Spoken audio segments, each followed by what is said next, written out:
Assalamualaikum warahmatullahi wabarakatuh anakku sekalian. Jadi hari ini kita masuk di tema 4 muatan IPA ya. Mohon maaf karena videonya agak lambat saya share. Karena sebenarnya videonya sudah siap, cuma untuk penjelasannya itu belum saya masukkan suaranya.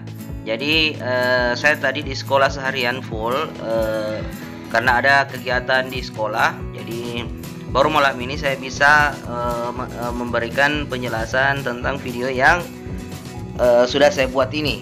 Jadi hari ini malam ini kita belajar tema 4 muatan IPA, yaitu penyakit, penyebab, dan cara menjaga sistem peredaran darah manusia. Kelas 5 masih tetap bersama dengan saya Muhammad Rizkal SPD MPD. Oke, kita lanjut ya. Jadi sebelum kita masuk di materi kita, ada materi kelupaan sedikit di materi yang lalu itu, yaitu saya belum menyampaikan tentang fungsi darah ya. Fungsi darah itu sendiri yang pertama sebagai alat pengangkut sari makanan dan oksigen ke seluruh tubuh dan sisa-sisa metabolisme ke organ ekskresi. Jadi penjelasannya begini ya. Fungsi darah yang pertama itu adalah sebagai alat untuk mengangkut sari makanan. Jadi darah itu kan mengalir melalui pembuluh darah. Jadi pada saat darah itu mengalir melalui pembuluh darah, darah itu mengangkut sari-sari makanan dan oksigen atau O2 yang kita hirup dari luar tubuh ke seluruh tubuh. Jadi O2 itu disalurkan ke seluruh tubuh, sari-sari makanan itu disalurkan ke seluruh tubuh untuk kita mendapatkan tenaga, seperti itu. Kemudian sisa-sisa metabolisme. Jadi sisa-sisa metabolisme itu adalah sisa-sisa pembakaran ya. Sisa-sisa pembakaran dari makanan dan O2 itu dikeluarkan ke organ ekskresi. Jadi organ ekskresi itu organ pengeluaran. Jadi yang mana organ pengeluaran itu, tapi di kelas 5 belum dipelajari, yaitu kulit. Jadi kulit itu tempat keluarnya keringat. Nah, jadi keringat itu adalah salah satu dari sisa-sisa metabolisme. Kemudian kalau yang lain ada juga namanya urin atau kencing. Jadi itu adalah sisa-sisa dari metabolisme, dikeluarkan dari alat kelamin, seperti itu. Oke, kemudian lanjut yang kedua, menjaga agar temperatur tubuh tetap. Jadi tetap artinya supaya tubuh kalian itu tidak terlalu panas dan tidak terlalu dingin. Artinya tetap, artinya normal, seperti itu. Ya, jadi itu fungsinya darah karena dia kan cair. Jadi fungsinya darah itu adalah menjaga temperatur tubuhmu itu tidak terlalu panas dan tidak terlalu dingin. Itulah salah satu juga fungsi dari darah. Kemudian selanjutnya yang ketiga, mengedarkan air yang berfungsi untuk reaksi enzimatis atau untuk menjaga tekanan osmosis tubuh. Jadi yang mana yang dimaksud di sini adalah setiap tubuh itu mengandung enzim ya, seperti saya jelaskan dulu di sistem pencernaan itu. Setiap tubuh dan organ itu mengandung enzim. Jadi di reaksi enzimnya itu biasanya akan menghasilkan dia membutuhkan air ya, membutuhkan air untuk reaksi enzimatisnya atau reaksi enzimnya. Nah, air ini diangkut oleh atau diedarkan oleh darah, seperti itu. Jadi enzimatisnya itu diedarkan oleh air yang dibutuhkan oleh enzimatis itu diedarkan atau dibawa oleh darah, seperti itu. Oke, bagian D itu mengedarkan getah bening. Mengedarkan getah bening itu ini adalah salah satu enzim juga. Jadi dihasilkan oleh kelenjar getah bening. Jadi getah bening itu harus diedarkan di tubuh, makanya darah itu juga ikut berperan atau memang dia yang mengangkut atau mengedarkan getah bening tersebut. Kemudian selanjutnya, menghindarkan tubuh dari infeksi, membentuk antibodi berupa sel darah putih dan sel darah pembeku. Jadi gini ya, darah itu mengandung sel darah putih dan sel darah pembeku. Yang mana sel darah putih? Sel darah putih itu yang melawan penyakit atau kuman penyakit yang masuk dalam tubuh kalian. Seperti itu. Yang melawan, misalnya ada tubuh yang infeksi, yang berfungsi di situ untuk melawan bakterinya itu adalah antibodi yang merupakan sel darah putih. Itu yang dimaksud. Kalau sel darah pembeku itu sel darah merah. Seperti sel darah merah itu kalau misalnya kalian luka kemudian berdarah, biasanya kalau dia sudah berdarah itu darahnya kering, biasanya akan membentuk kulit baru. Itu yang dimaksud. Jadi artinya darah itu membeku untuk membentuk kulit baru. Seperti itu ya. Selanjutnya, menjaga kestabilan suhu tubuh. Wah, ini tetap sama aja dengan yang di atas. Artinya temperatur tubuh itu tetap. Kemudian yang terakhir, mengatur keseimbangan asam basa atau HB. Jadi di dalam tubuh itu ada namanya asam ya. Ada namanya asam. Jadi kalau bagaimana cara menjelaskan supaya kalian mengerti. Jadi sebenarnya ini belum sampai di pembahasan kalian di kelas 5, tapi sebenarnya dalam tubuh itu ada namanya asam, ada namanya asam basa. Jadi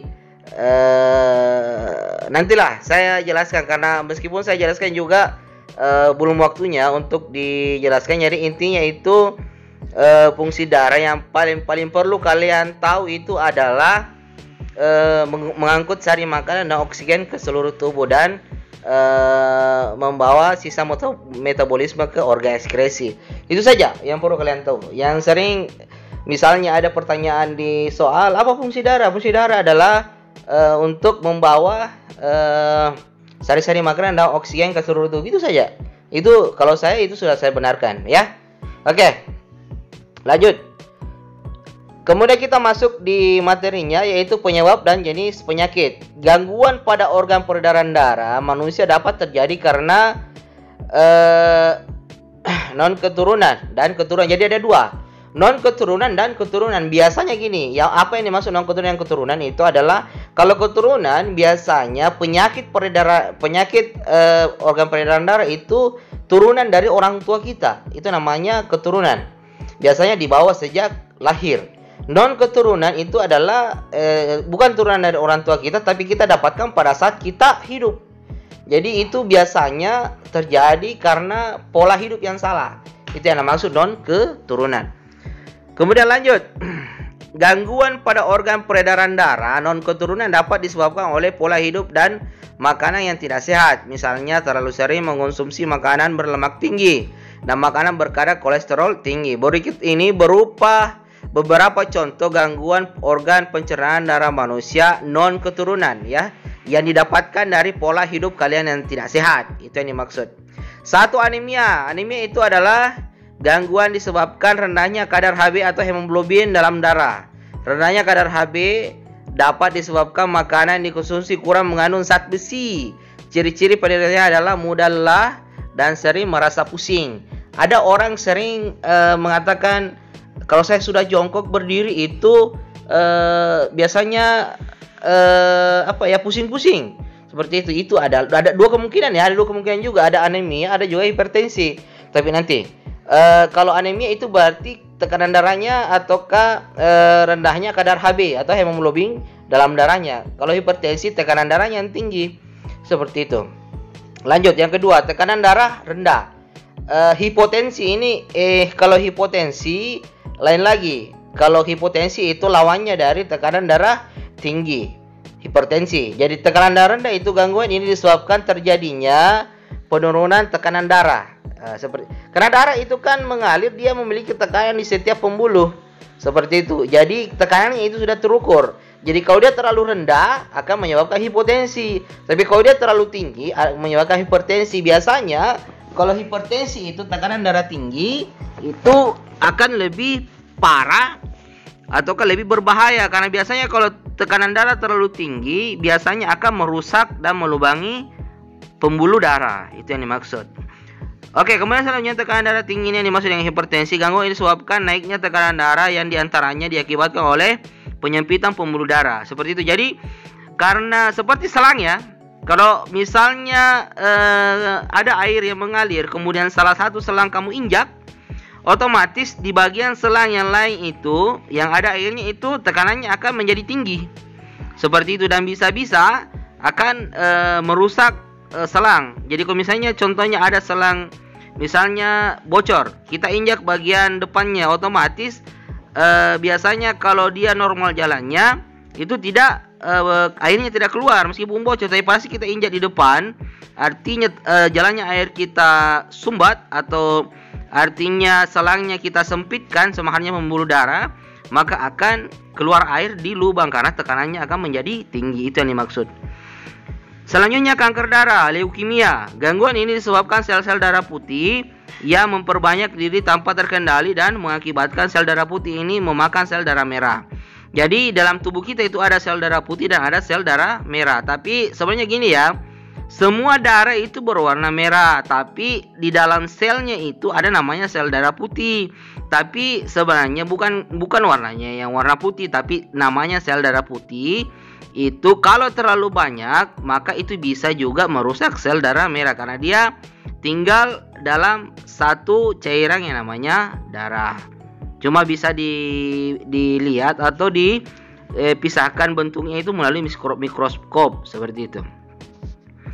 Lanjut, jantung koroner. Suatu gangguan jantung disebabkan oleh penumpukan lemak darah atau kolesterol pada arteri koronaria. Jadi arteri koronaria itu sebagai pembuluh darah. Biasanya kalau misalnya ada lemak terlalu masuk, lemak yang di dalam darah itu mengandung terlalu banyak lemak, biasanya lemak itu akan menggumpal dan menjadi penyumbat dari pembuluh darah itu sendiri ataukah kolesterol. Kalau lemak dalam darah itu biasanya disebut dengan kolesterol, seperti itu.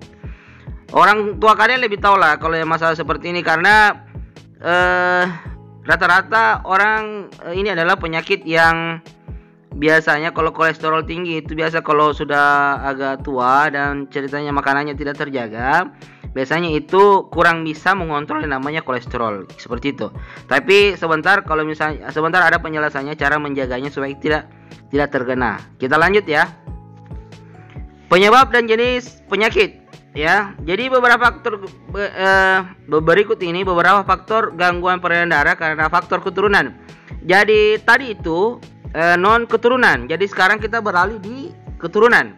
Jadi keturunan itu adalah bawaan dari orang tua kita. Jadi misalnya gini, biasanya bawaan dari sejak lahir, karena orang tua kita mengidap penyakit itu biasanya diturunkan ke anaknya. Biasanya dari ibu ya, karena ibu yang mengandung. Tapi tidak menutup kemungkinan juga itu dari bapak, seperti itu. 1. Hemofilia. Gangguan ini disebabkan adanya kelainan yang menyebabkan darah sulit membeku jika terjadi luka. Ini. Jadi kan tadi sudah dijelaskan di awal bahwa salah satu fungsi darah itu adalah membeku dan pada saat kita terluka membeku dan membentuk kulit baru. Tapi kalau kita terkena hemofilia, darahnya itu susah membeku. Jadi kalau misalnya dia luka itu lama sekali baru sembuh dan gampang terinfeksi. Itu namanya hemofilia. Jadi hati-hati ya, seperti itu. Tapi ini biasanya adalah penyakit keturunan yang biasanya diturunkan dari orang tua, seperti itu. Kemudian yang kedua, talasemia. Itu pada gangguan ini bentuk sel darah merahnya tidak beraturan. Jadi sebenarnya sel darah merah itu ada bentuk khususnya. Kalau dilihat di mikroskop itu biasanya berkeping-keping. Tapi orang yang terkena penyakit ini biasanya itu tidak beraturan, menyebabkan daya ikat sel darah merah terhadap oksigen dan karbon dioksida itu menjadi berkurang. Jadi misalnya gini, oksigen diantar ke seluruh tubuh itu diedarkan melalui oleh sel darah itu kan oksigennya diikat dulu, kemudian diantar. Tapi kalau penyakit talasemia ini itu darah tidak bisa kurang bisa mengikat oksigen, makanya otomatis yang bisa diantar oleh darah itu oksigennya sedikit, seperti itu. Makanya biasanya orang kena penyakit begini itu gampang lelah sekali. Karena kenapa? Dalam dirinya itu kekurangan oksigen. Itu yang dimaksud ya. Kita lanjut. Ini cara menjaga. Usaha-usaha pencegahan terhadap gangguan alat peredaran darah itu adalah dengan melakukan pola hidup sehat. Ini yang paling penting, pola hidup sehat. Pola hidup sehat itu diantaranya sebagai berikut. 1. Makan makanan yang bergizi. Kemudian yang kedua, olahraga yang teratur. Makanya mungkin kalian itu istilahnya kalau masalah olahraga itu mungkin banyak ya karena kalian bermain. Tapi kalau orang yang sudah dewasa itu biasanya orang yang sudah sibuk dengan pekerjaan itu biasanya dia melupakan olahraga. Makanya ini harus tetap digalakkan untuk tetap memberikan waktu untuk kita berolahraga. Ya terserah mau main bola, yang paling sering saya lihat sekarang naik sepeda. Itu kan salah satu olahraga yang bagus untuk menyehatkan jantung. Kemudian yang ketiga adalah tidur dan istirahat yang cukup. Jangan banyak begadang. Usahakan tidur itu kurang lebih 8 jam dalam satu hari, satu malam itu 24 jam. Jadi 8 jam saja. Tidur itu jam 9 malam kalian harusnya sudah tidur. Bangun jam pada saat subuh. Jangan lagi tidur sampai siang. Nah, itu adalah pola pola tidur yang bagus ya. Tapi lagi-lagi biasanya kalau orang yang bekerja malam itu susah, kasihan. Jadi bagaimana caranya pintar-pintar untuk menjaga kesehatan tentang hal-hal yang berkaitan dengan alat peredaran darah manusia atau organ peredaran darah manusia. Oke, seperti itu. Jadi cuma itu untuk hari ini. Jadi untuk IPA sudah selesai. Sampai ketemu lagi di tema 5, tema yang terakhir sebelum kita semester. Untuk materi IPA itu sudah selesai. Sekali saya katakan sudah selesai untuk materi IPA-nya. Nanti kita ketemu di tema 5 lagi. Oke?